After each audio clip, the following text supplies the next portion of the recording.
The American Legion, Incorporated, is a federally chartered corporation formed in Paris on March 16, 1919 by veterans of the American Expeditionary Forces. Membership. Eligibility for American Legion membership is limited to those honorably discharged veterans and current personnel of the United States Army, Navy, Marine Corps, Coast Guard or Air Force who served at least one day of active duty during any of the following periods. World War I were also eligible. The last such member of that group died in 2011. World War II, December 7, 1941 to December 31, 1946, Korean War, June 25, 1950 to January 31, 1955, Vietnam War, February 28, 1961 to May 7, 1975, Lebanon and Grenada, August 24, 1982 to July 31, 1984, Panama, December 20, 1989 to January 31, 1990, Persian Gulf War and Global War on Terrorism, August 2, 1990 to present. Membership peaked for the Legion right after World War II, when enrollments doubled from 1.7 million to 3.3 million.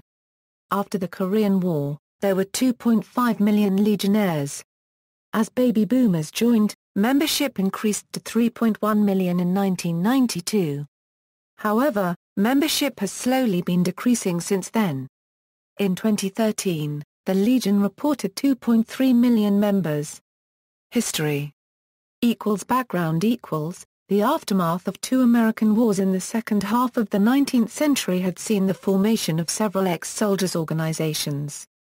Former Union Army soldiers of the American Civil War of 1861–65 established a fraternal organization called the Grand Army of the Republic, while their Southern brethren were joined together in the United Confederate Veterans.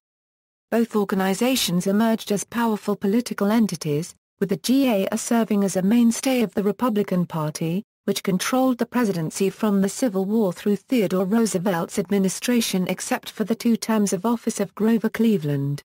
In Southern politics, the UCV maintained an even more dominant position as a bulwark of the Democratic Party which dominated there. The conclusion of the brief Spanish-Euro-American conflict of 1898 ushered in another soldiers' organization, the American Veterans of Foreign Service, today known as the Veterans of Foreign Wars. With the termination of hostilities in World War I in November 1918, some American officers who had been participants in the conflict began to think about creating a similar organization for the 2 million men who had been on European duty. The need for an organization for former members of the AEF was pressing and immediate. With the war at an end, hundreds of thousands of impatient draftees found themselves trapped in France and pining for home, certain only that until weeks or months lay ahead of them before their return would be logistically possible. Morale plummeted. Cautionary voices were raised about an apparent correlation between disaffected and discharged troops and the Bolshevik uprisings taking place in Russia, Finland, Germany, and Hungary. This situation was a particular matter of concern to Lieutenant Colonel Theodore Roosevelt, Jr., eldest son of the 26th President. One day in January 1919, Roosevelt had a discussion at General Headquarters with a mobilized National Guard officer named George A. White, a former newspaper editor with the Portland Oregonian. After long discussion, Roosevelt suggested the establishment at once of a new servicemen's organization including all members of the AEF, as well as those soldiers who remained stateside as members of the Army, Navy, and Marine Corps during the war without having been shipped abroad. Roosevelt and White advocated ceaselessly for this proposal until ultimately they found sufficient support at headquarters to move forward with a plan. General John J. Pershing issued orders to a group of 20 non-career officers to report to the YMCA headquarters in Paris on February 15, 1919. The selection of these individuals had been made by Roosevelt. They were joined with a number of regular Army officers Pershing selected himself. The session of reserve and regular officers was instructed to provide a set of recommendations to curb the problem of declining morale. After 3 days, the officers presented a series of proposals, including eliminating restrictive regulations, organizing additional athletic and recreational events, and expanding leave time and entertainment programs. At the end of the first day, The officers retired to the Inter-Allied Officers Club, a converted home across the street from the YMCA building. Their Lieutenant Colonel Roosevelt told them his proposal for a new Veterans Society. Most of those present were rapidly won to Roosevelt's plan. The officers decided to make all of their actions provisional until an elected convention of delegates could be convened and did not predetermine a program for the unnamed Veterans Organization. Instead, they chose to expand their number with a large preliminary meeting which would consist of an equal number of elected delegates to represent both enlisted men and commissioned officers. A provisional executive committee of 4 people emerged from the February 15 Roosevelt dinner. Roosevelt in the first place, who was to return to the United States and obtain his military discharge when able, and then to gather assistance and promote the idea of the new Veterans Organization among demobilized troops there. George White, who was to travel France touring the camps of the AEF explaining the idea in person. Secretary of the group was veteran wartime administrator Eric Fisher Wood, together with former Ohio Congressman Ralph D. Cole. Wood was to establish a central office and to maintain contact by mail and telegram with the various combat divisions and headquarters staffs, as well as to publicize activities to the press.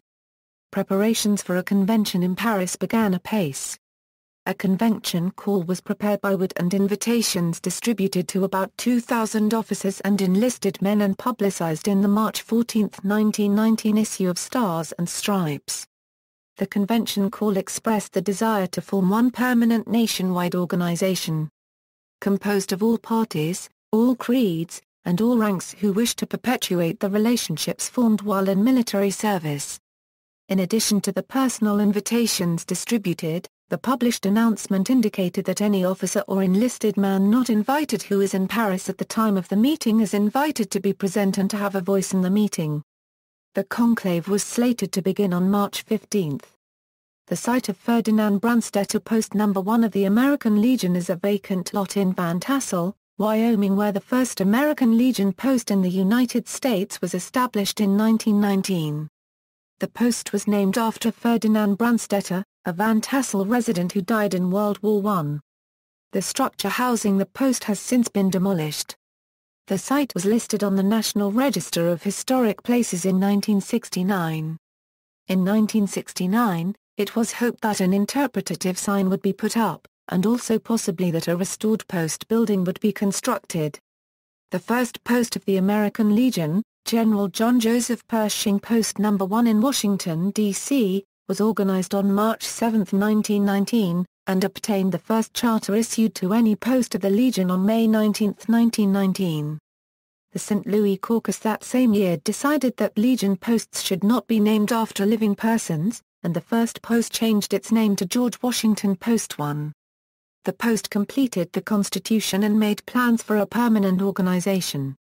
It set up temporary headquarters in New York City and began its relief, employment, and Americanism programs. Congress granted the American Legion a national charter in September 1919. American Legion China Post 1, formed in 1919, 1 year after the Great War, and chartered by the American Legion on April 20, 1920, was originally named the General Frederick Townsend Ward Post No. 1, China. It is the only post nominally headquartered in a communist country, and has been operating in exile since 1948. Presently in Fate, Texas. The Paris Caucus . Having immediately received a blizzard of acceptances to attend the opening of the Liberty League Caucus, as he had begun to refer to it, temporary Secretary Eric Fisher Wood began to search for use of a room of sufficient size to contain the gathering. The Cirque de Paris had been retained, a large, multi-sided amphitheatre sufficient to accommodate a crowd of about 2,000. Delegates began to assemble from all over France. The 10 a.m. scheduled start was delayed due to various logistical problems, with a beginning finally made shortly after 2:45 p.m. As temporary chairman Teddy Roosevelt, Jr. had already departed for America, the session was gavelled to order by Eric Wood, who briefly recounted Roosevelt's idea and the story of the 20 AEF officers who had jointly helped to give the new organization form. In his keynote opening remarks, Wood recommended to the delegates of the so-called Paris Caucus that they do 3 things: first, set up an apparatus to conduct a formal founding conference in the United States sometime in the winter. Second, the body should draft a tentative name for the organization. And finally, the body should compose a provisional constitution to be submitted to the founding convention for its acceptance or rejection. Convention rules were decided upon and 4 15-member committees were chosen. The Committee on Name reported back that they had considered a dozen potential names, including Veterans of the Great War, Liberty League, American Comrades of the Great War, Legion of the Great War, and the American Legion, among others. This list was whittled down to 5 rank choices for the consideration of the caucus, with the American Legion the preferred option. It was noted in passing during the course of debate on the topic that Teddy Roosevelt, Jr. had been responsible for an earlier organization called the American Legion in 1914, a preparedness society with a claimed membership of 35,000 which had been absorbed into the Council of National Defense in 1916. The Committee on Constitution reported with a report containing the draft of a preamble for the organization, specifying organizational objectives. This document stated that the group, desiring to perpetuate the principles of justice, freedom, and democracy for which we have fought, to inculcate the duty and obligation of the citizen to the state, to preserve the history and incidents of our participation in the war, and to cement the ties of comradeship formed in service, do propose to found and establish an association for the furtherance of the foregoing purposes. The majority report of the Committee on Convention recommended that 11 a.m. on November 11, 1919 1 year to the hour after the termination of hostilities in World War II be selected as the date and time for the convocation of a national convention. No location was specified.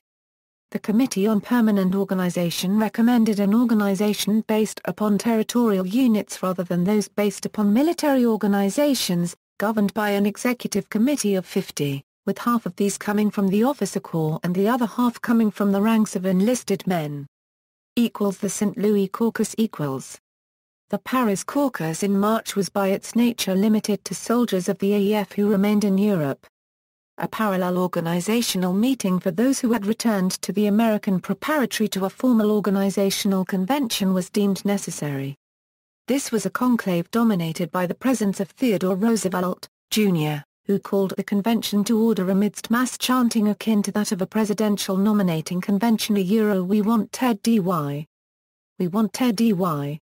A minor crisis followed when Roosevelt twice declined nomination for permanent chairman of the session, to the consternation of many overwrought delegates, who sought to emphasize the symbolism of President Theodore Roosevelt's son maintaining the closest of connections with the organization. The work of the St. Louis Caucus was largely shaped by the fundamental decisions made by the earlier Paris Caucus.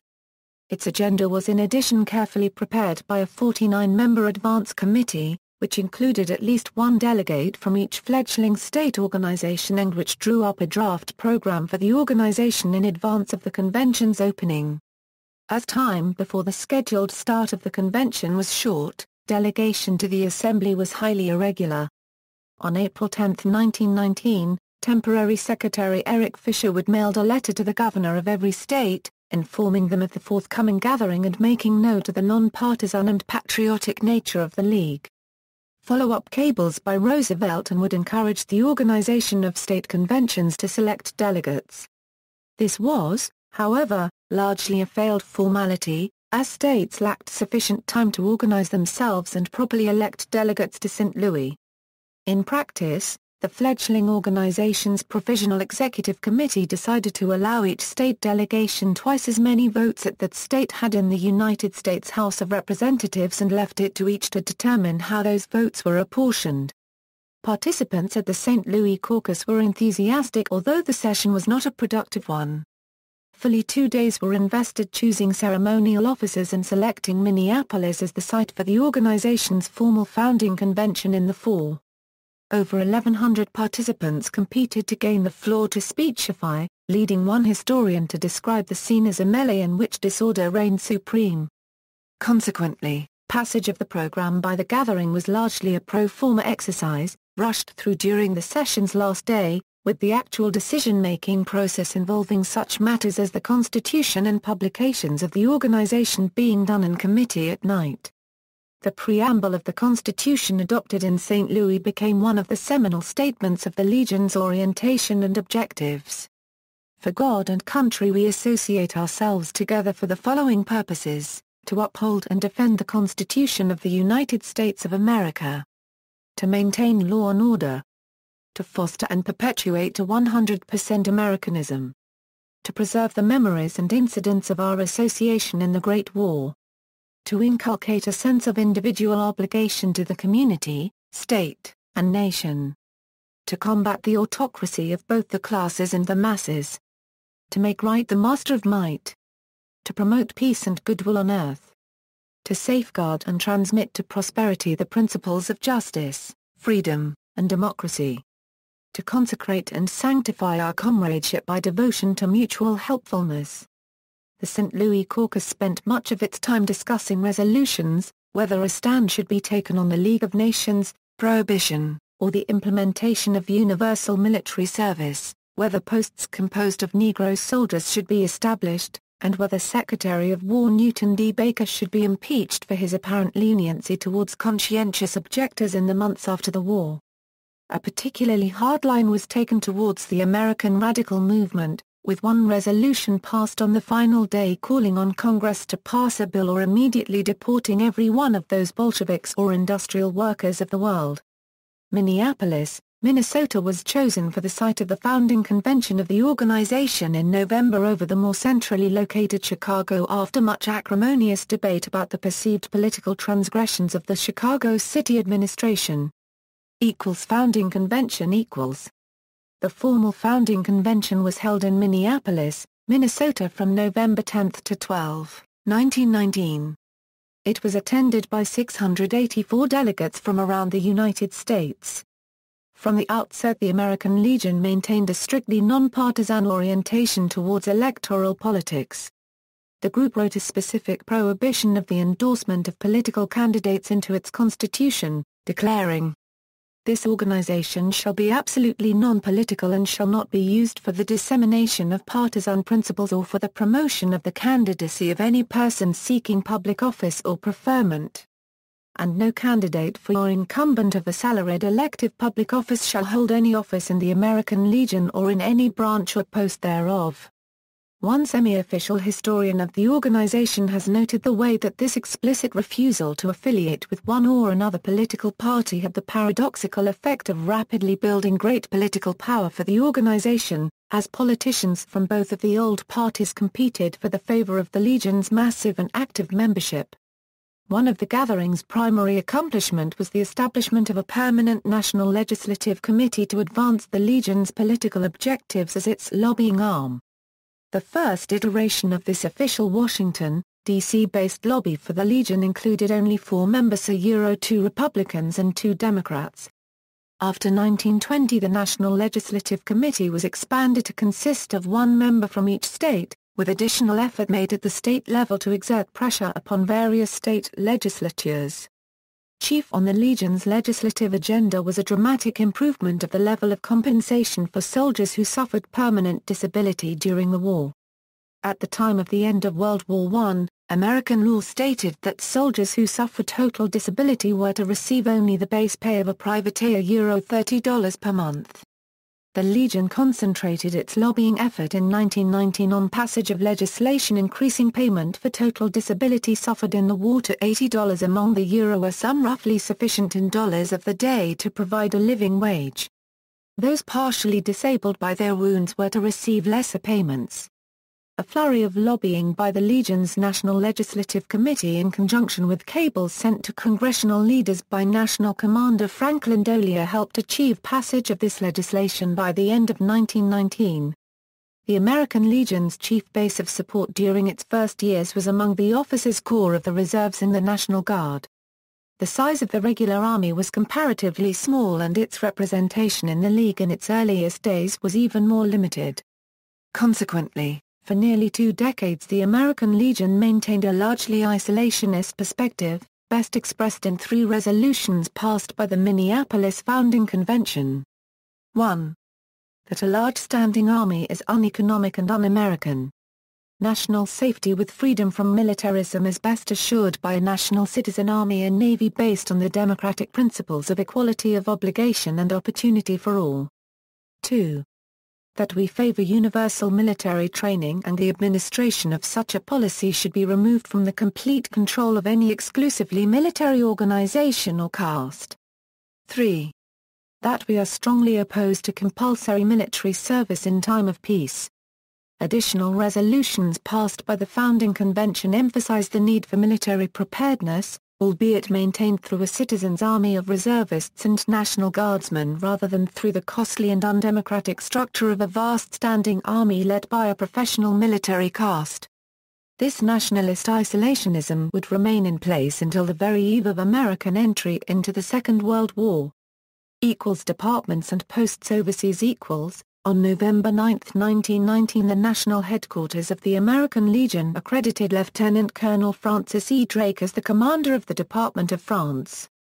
On February 7, 1921, in the National Executive Committee meeting held at Washington, D.C., the Department of France was created with posts in Belgium, France, Germany, Poland, and Turkey. On April 20, 1920, American Legion China Post 1, originally formed in 1919 and named General Frederick Townsend Ward Post No. 1, was chartered in Shanghai. During the lead-up to World War II, members assisted retired U.S. Army Captain Claire Lee Chennault in formation of the American Flying Tigers, and the Republic of China Air Force. The post has been operating in exile since 1948. Presently in Fate, Texas. Centralia Massacre of 1919 See main article, Centralia Massacre. November 11, 1919, the first anniversary of Armistice Day and the occasion of the American Legion's formal launch at its Minneapolis Founding Convention, was also a historical moment of violence and controversy. On that day a parade of Legionnaires took place in the mill town of Centralia, located in southwestern Washington. Plans were made by some of the marchers at the conclusion of their patriotic demonstration to storm and ransack the local hall maintained by the Industrial Workers of the World, a labor union which had been the target of multiple arrests, large trials, and various incidents of the mob violence nationally during the months of American participation in World War I. Plans for this less than spontaneous act of violence had made their way to the ears of the Wobblies, however, and 30 or 40 IWW members had been seen coming and going at their hall on the day of the march, some of whom were observed carrying guns. At 2 p.m. the march began at the City Park, led by a marching band playing over there. Marchers included Boy Scouts, members of the local Elks Lodge, active duty sailors and Marines, with about 80 members of the newly established Centralia and Chewless American Legion posts bringing up the rear. As the parade turned onto Tower Avenue and crossed 2nd Street, it passed IWW Hall on its left. The parade stopped and Legionnaires surrounded the hall. Parade Marshal Adrian Cormier rode up on horseback and, according to some witnesses, blew a whistle giving the signal to the Legionnaires to charge the IWW headquarters building. A group of marchers rushed the hall, smashing the front plate glass window and attempting to kick in the door. Just as the door gave way, shots were fired from within at the intruders. This provided the signal to other armed IWW members, who were stationed across the street to set up a crossfire against potential invaders, and they also began firing on the Legionnaires. In less than a minute the firing was over, with 3 AL members left dead or dying and others wounded. Taken by surprise by the armed defense of IWW headquarters, many Legionnaires rushed home to arm themselves, while others broke into local hardware stores to steal guns and ammunition. Now armed, a furious mob reassembled and charged the IWW hall again, capturing 6 IWW members inside. The mob proceeded to destroy the front porch of the hall and a large bonfire was built, upon which were torched the local Wobblies' official records, books, newspapers, and mattresses. One local Wobbly named Wesley Everest escaped through a back door when he saw the mob approaching the hall. He fled into nearby woods, exchanging gunshots with his pursuers. One of those chasing the fleeing IWW man was hit in the chest several times with bullets and was killed, running the death count of Legionnaires to 4. Everest was taken alive, kicked and beaten, and a belt wrapped around his neck as he was dragged back to the town to be lynched. Local police intervened, however, and Everest was taken to jail, where he was thrown down on the concrete floor. At 7:30 p.m., on cue, all city lights in town went out for 15 minutes and Legionnaires stopped cars and forced them to turn out their headlights.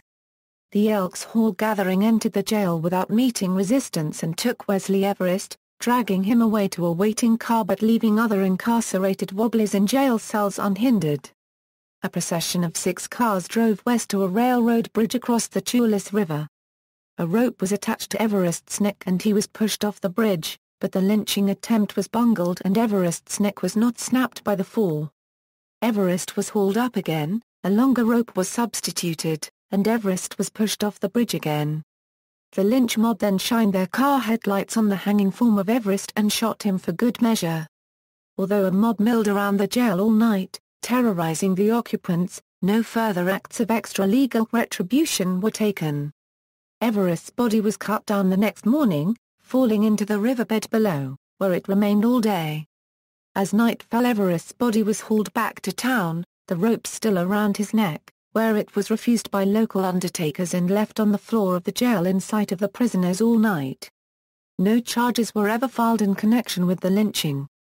12 IWW members were ultimately indicted by a grand jury for first-degree murder in connection with the killing of the 4 Legionnaires, and a local left-wing lawyer was charged as an accessory to the crime. A January 1920 trial resulted in the conviction of 6 defendants on charges of second-degree murder. 1920s. The American Legion was very active in the 1920s. The organization was formally nonpartisan, endorsing candidates of no political party. Instead, the group worked to the spread of the ideology of Americanism and acted as an lobbying organization on behalf of issues of importance to veterans, with particular emphasis on winning a soldier's bonus payment from the government and for the alleviation of the unemployment to which many soldiers returned. The Legion also served a strong social function, building and buying clubhouses in communities across America at which its members could gather, reflect, network, and socialize. In 1924, the Legion and other veterans organizations won their battle for additional compensation for World War I veterans with the passage of the World War Adjusted Compensation Act. Most payments were scheduled to be paid in 1945. In 1923, American Legion Commander Alvin Owsley cited Italian fascism as a model for defending the nation against the forces of the left. Owsley said, "If ever needed, the American Legion stands ready to protect our country's institutions and ideals as the fascisti dealt with the destructionists who menaced Italy. The American Legion is fighting every element that threatens our democratic government, Euro-Soviets, anarchists, IWW, revolutionary socialists and every other red. Do not forget that the fascisti are to Italy what the American Legion is to the United States." The Legion invited Mussolini to speak at its convention as late as 1930. The American Legion was instrumental in the creation of the U.S. Veterans Bureau, now known as the Department of Veterans Affairs. The Legion also created its own American Legion baseball program, hosting national tournaments annually from 1926. Commander Travers D. Carman awarded Charles Lindbergh its Distinguished Service Medal, the medal's first recipient, on July 22, 1927. American Legion National Convention was held in Paris, France in September 1927. A major part of this was drum and bugle corps competition in which approximately 14,000 members took part. 1930s to 1950s. The American Legion Memorial Bridge in Traverse City, Michigan, was completed in 1930. The Traverse City City Commission decided to purchase dedication plaques for $100 at the request of the American Legion in 1930. The Sons of the American Legion formed at the American Legion's 14th National Convention in Portland, Oregon, on September 12 for Euro 15, 1932. membership is limited to the male descendants of members of the American Legion, or deceased individuals who served in the armed forces of the United States during times specified by the American Legion. In the spring of 1933, at the very beginning of his presidency, President Franklin Delano Roosevelt sought to balance the federal budget by sharp reductions in veterans' benefits, which constituted 1/4 of the federal budget. The Economy Act of 1933 cut disability pensions and established strict new guidelines for proving disabilities. The American Legion generally supported the FDR administration and the act, while the veterans of foreign wars was loudly opposed. After a VFW convention heard speeches denouncing FDR's programs, the American Legion invited Roosevelt to speak and he won the convention's support. Nevertheless, the Legion's stance was unpopular with its membership, and membership plummeted in 1933 by 20% as 160,000 failed to renew their memberships. The VFW then campaigned for a bonus bill that would immediately pay World War I veterans what they were due in 1945 under the 1924 World War Adjusted Compensation Act. The Legion's failure to take a similar position allowed the much smaller, less prestigious VFW to rally support while accusing the Legion of ties to the FDR administration and business interests. In December 1933, retired General Smedley Butler, a popular and colorful speaker, toured the country on behalf of the VFW, calling on veterans to organize politically to win their benefits. Butler believed the American Legion was controlled by banking interests. On December 8, 1933, explaining why he believed veterans' interests were better served by the VFW than the American Legion, he said, I said I have never known one leader of the American Legion who had never sold them out €1, and I mean it. In November 1934, Butler told the New York Evening Post and a congressional subcommittee that representatives of powerful industrial interests and the American Legion were trying to induce him to lead the Legion in a campaign to preserve the gold standard and to engineer a coup against President Roosevelt with Butler's aid in marshalling the support of veterans. Everyone implicated denied involvement and the press gave the story little credence. Nevertheless, Butler's charges, elaborated by articles in the communist newspaper New Masses, gave birth to an enduring conspiracy theory, known as the business plot, that powerful business interests in alliance with the Legion planned to overthrow the federal government. In 1935, the first Boys State convened in Springfield, Illinois. The American Legion's first national high school oratorical contest was held in 1938. In 1942, the Legion adopted the practice of the VFW to become a perpetual organization, rather than die off as its membership aged as that of the Grand Army of the Republic was rapidly doing. The Legion's charter was changed to allow veterans of World War II to join. Throughout the 1940s, the American Legion was active in providing support for veterans and soldiers who fought in World War II. The American Legion wrote the original draft of the Veterans Readjustment Act, which became known as the GI Bill. The original draft is preserved at the Legion's national headquarters. The American Legion vigorously campaigned for the GI Bill, which was signed into law in June 1944. The first Boys Nation program was held in 1946. Late in 1950, at least some local Legion organizations began to support Senator Joe McCarthy, sponsoring his appearance at an Americanism rally in Houston. During his speech, the senator falsely claimed there were 205 communists in the State Department. At the Legion's 1951 convention at Miami, Florida, it formally endorsed its Back to God movement. When launching the program in 1953 with a national television broadcast that included speeches by President Eisenhower and Vice President Nixon, the Legion's national commander Louis Caucus said it promoted regular church attendance, daily family prayer, and the religious training of children. In 1952, the American Legion asked for a congressional investigation into the American Civil Liberties Union to determine if it was a communist or Communist Front organization. Veterans of the Korean War were approved for membership in the American Legion in 1950, and the American Legion Child Welfare Foundation was formed in 1954. 1960s to 1980s. On May 30, 1969, the Cabin John Bridge, which carried the Capitol Beltway across the Potomac River northwest of Washington, D.C., was officially renamed to the American Legion Memorial Bridge in a ceremony led by Lieutenant General Louis B. Hershey, director of the U.S. Selective Service System. In 1976, an outbreak of bacterial pneumonia occurred in a convention of the American Legion at the Bellevue Stratford Hotel in Philadelphia. This pneumonia killed 34 people at the convention and later became known as Legionnaire's disease. The bacterium that causes the illness was later named Legionella. After a 1989 U.S. Supreme Court decision, the American Legion launched and funded an unsuccessful campaign to win a constitutional amendment against harming the flag of the United States. The Legion formed the Citizens Flag Honor Guard and it later became the Citizens Flag Alliance. 1990s to present equals. In 1993, the Commonwealth of Massachusetts renamed a bridge in the city of Shakopee to the American Legion Memorial Bridge.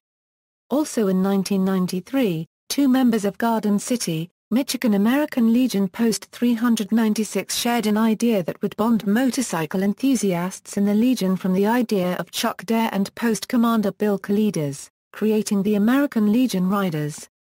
Joined by 19 other founding members, the group soon found itself inundated with requests for information about the new group.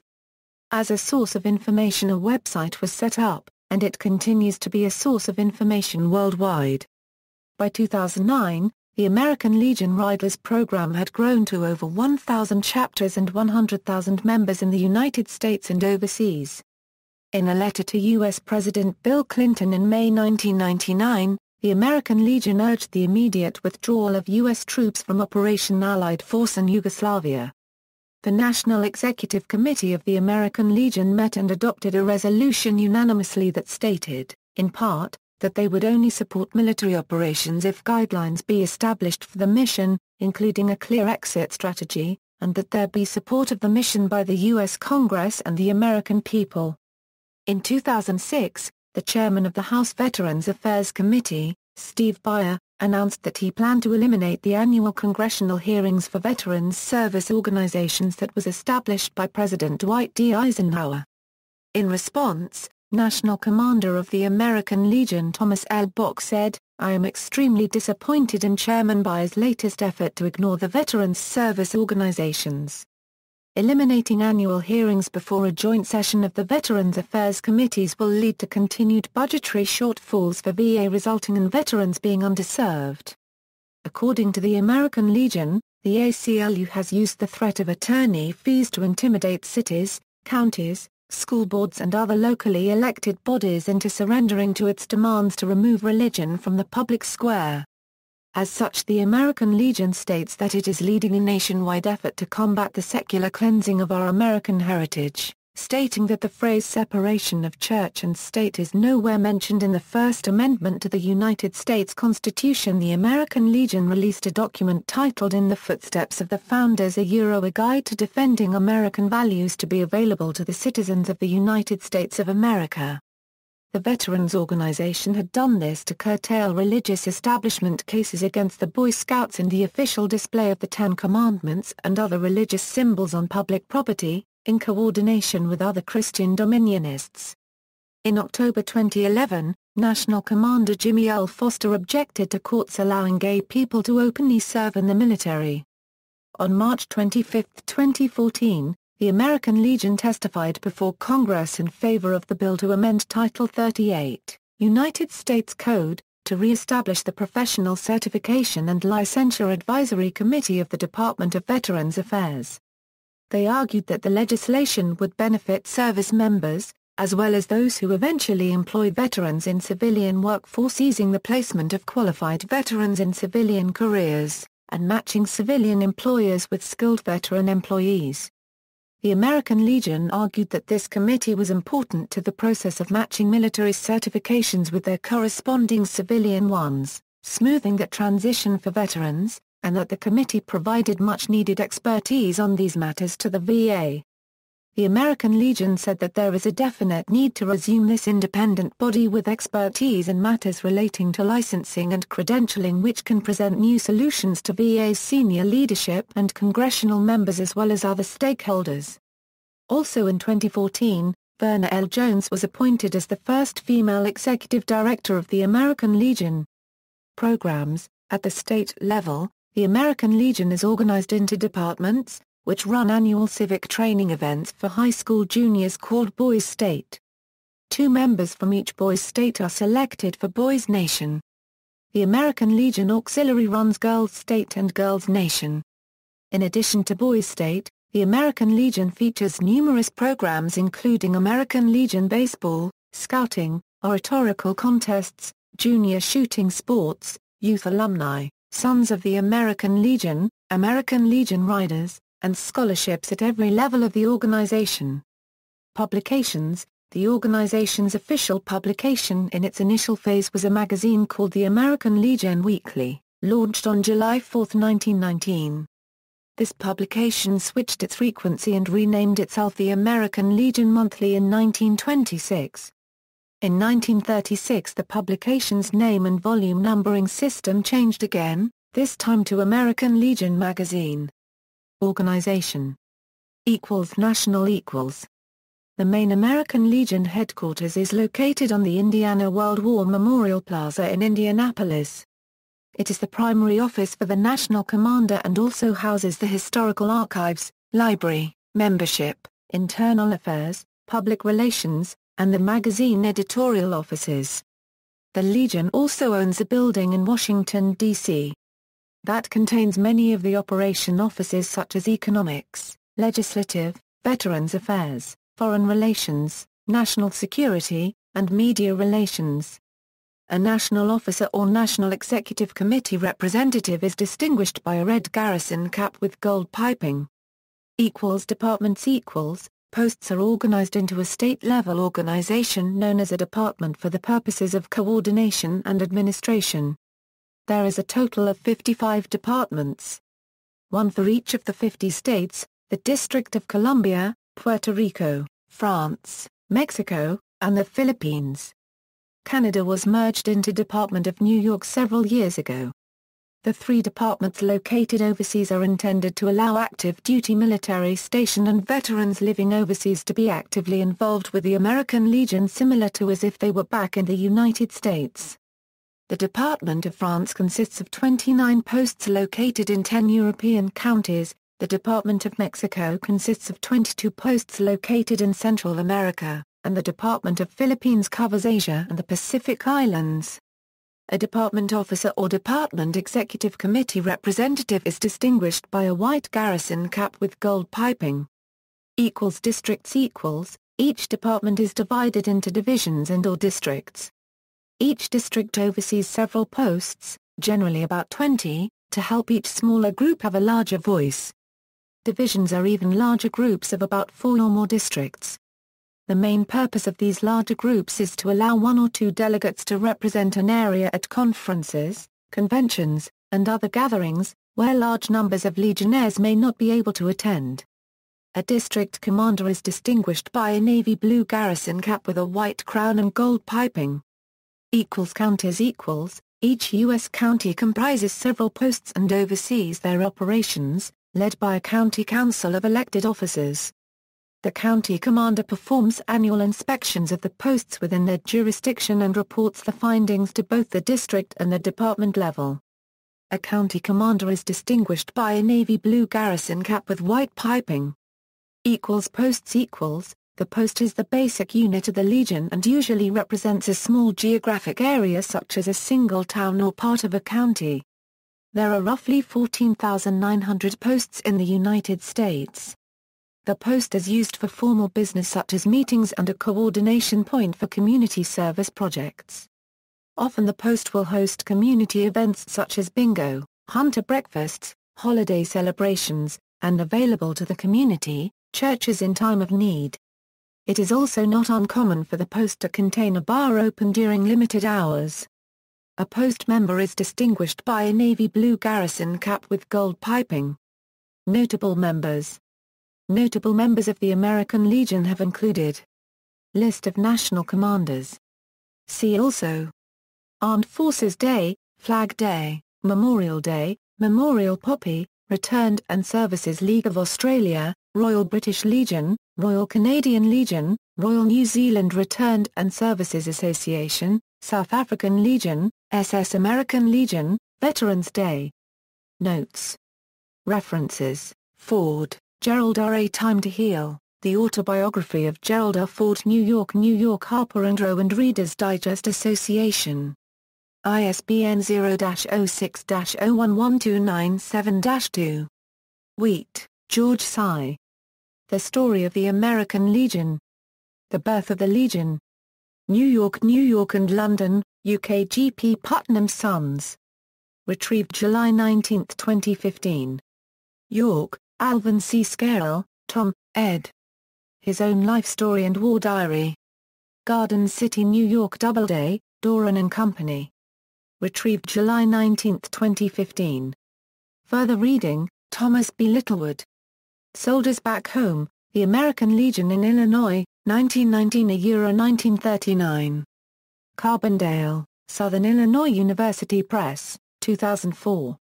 ISBN 0809325887X OCLC 54461886. Raymond Moley. The American Legion Story. New York, Duell, Sloan and Pierce, 1966. OCLC 712139, William Pencack. For God and Country, The American Legion, 1919–1941. Boston, Northeastern University Press, 1989. ISBN 1555530508 OCLC 18682663, Thomas A. Rummer. The American Legion, An Official History, 1919–1989. New York, M. Evans, 1990. ISBN 0871316226 OCLC 22207881. External links, official website, American Legion photographs collections at the University of Missouri St. Louis, American Legion politician members at the political graveyard, preliminary guide to the American Legion, Department of Washington records at the University of Washington Libraries, World War I Centennial Commission at the United States Foundation for the Commemoration of the World Wars,